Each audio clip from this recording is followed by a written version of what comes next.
Hey guys, what is up? It is the Fast Break Report here, bringing you guys another vlog, and man, it seems like they will just let anybody be a fucking NBA GM these days, man. It is astonishing to me what went down with Bradley Beal and the Phoenix Suns.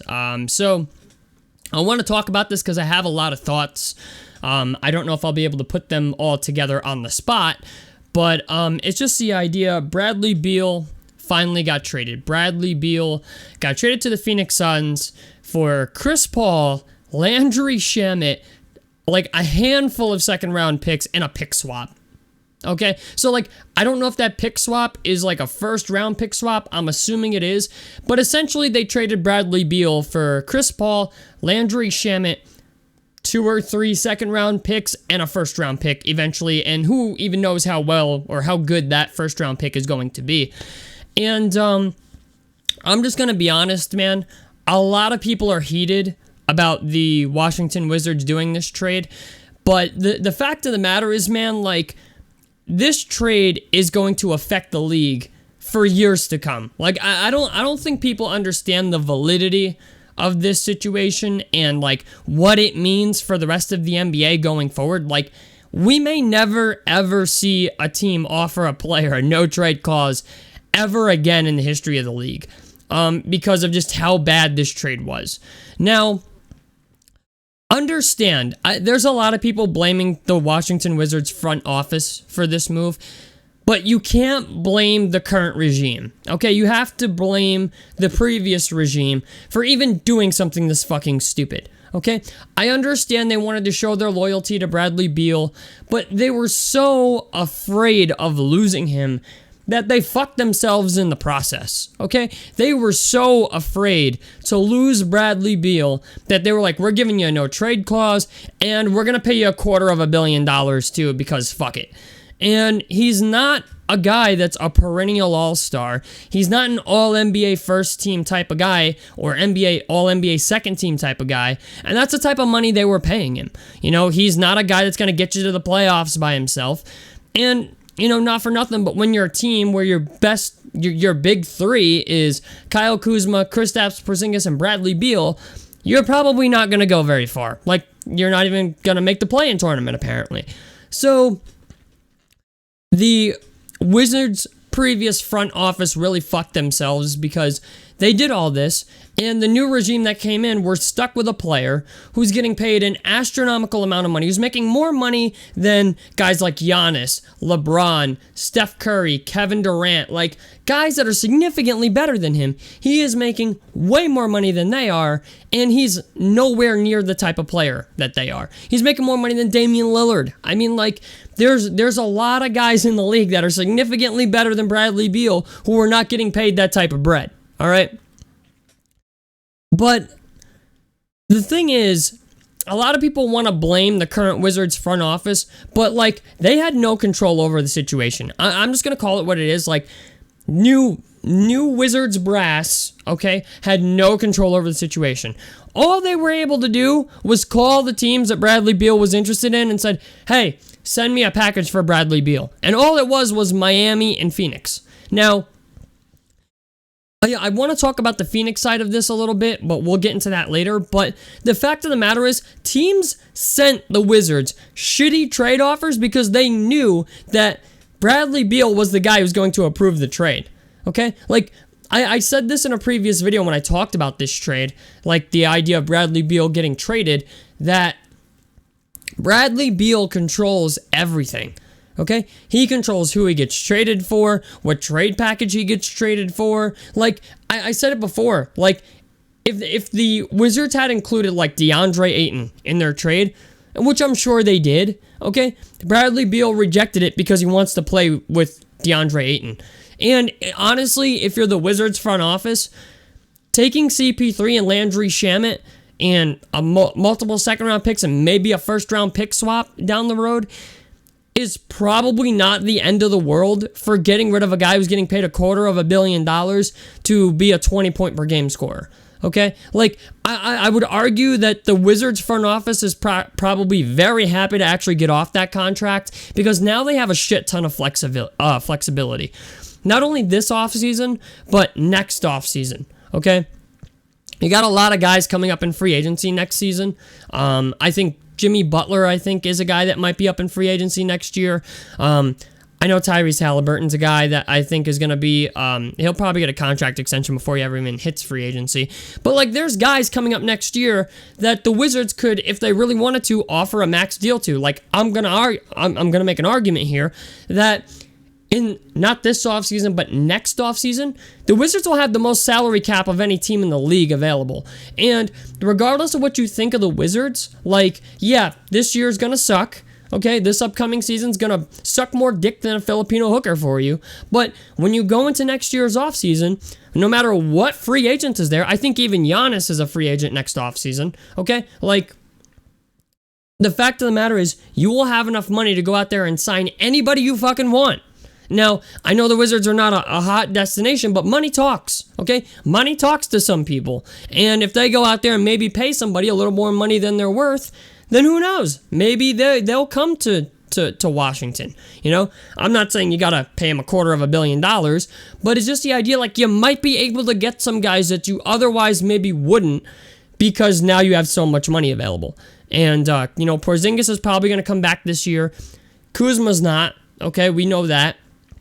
But Porzingis is going to get paid like $37 million to come back this year. Even if the Wizards don't end up getting rid of Chris Paul, if you draft Anthony Black, Chris Paul's not the worst mentor in the world for the guy. So it's like, yeah, you got two guys on expiring deals at the end of next season. You won't have Chris Paul anymore. You won't have Porzingis anymore. You will have a shit ton of money to spend. And I think if you're the Wizards, a young guy, maybe a young guy who didn't come back or isn't getting a shot, or maybe a team doesn't have money to re-sign the guy, if you're Washington, you could pull out your checkbook for somebody. So that's the positive side of this, is the idea that, like, yeah, you got finessed, but you had no control over it, and going into next offseason, like, you might have some money to spend, okay? Not this offseason, but next offseason, you can maybe land some people. So that's the positive side for the Wizards, okay?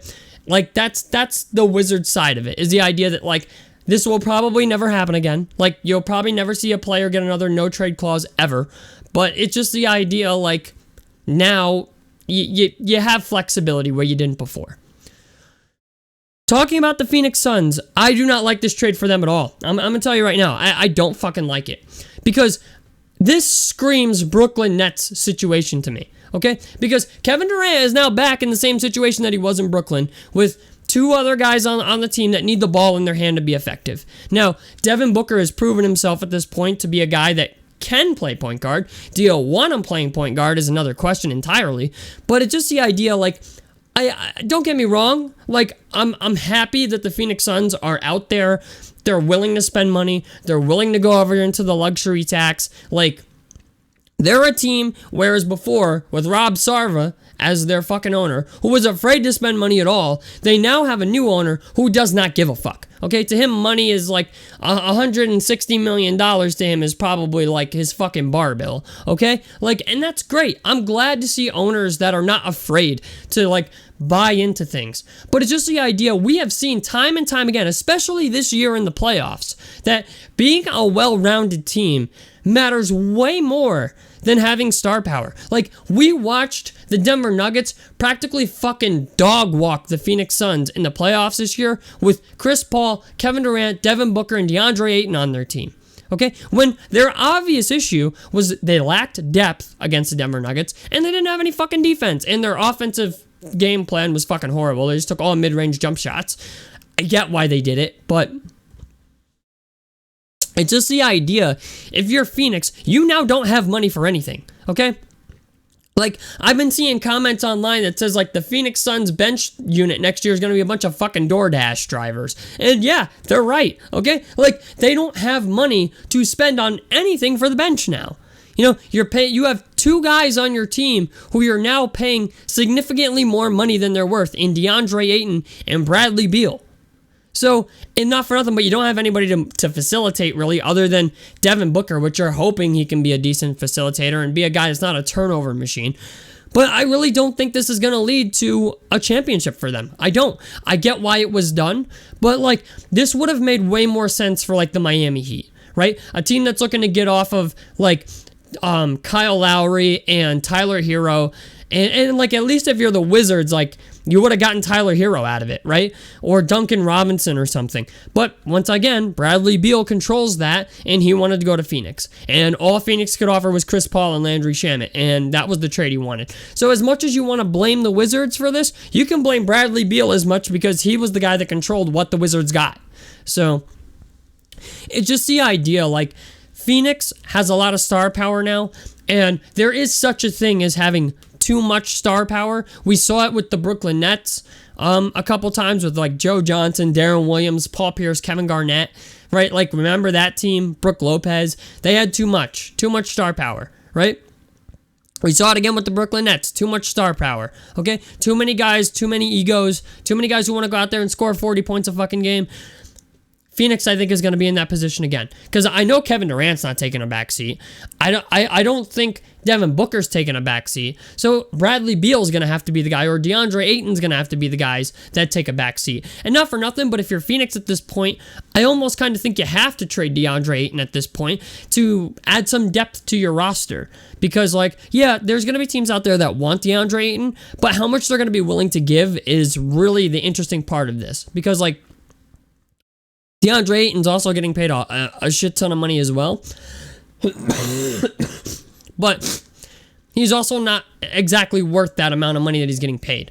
So I worry here that, like, the Phoenix Suns put themselves in salary cap hell in order to not even win a championship. Like, I kind of worry about that.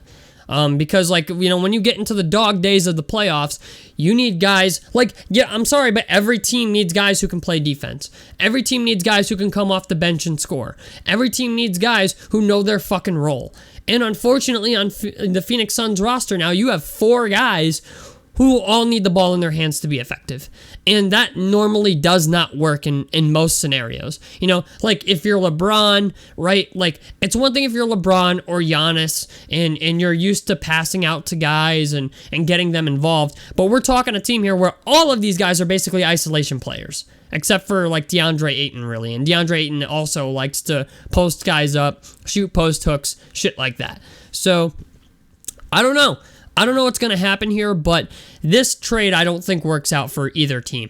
You know, I would have liked to see Bradley Beal go to, like, I don't know, Philadelphia or Miami or the Knicks. Like, if you're the Knicks, yeah, you got to give up RJ Barrett and stuff maybe, but like maybe give up your first round pick or something like that. But it's just the idea, like, I do not like this trade at all for either team. And I'm going to maybe give you a hot take here at the end.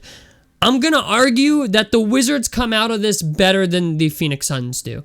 I understand, like, I think KD's got like 2 years left on his deal, but this also hurts your ability to re-sign guys.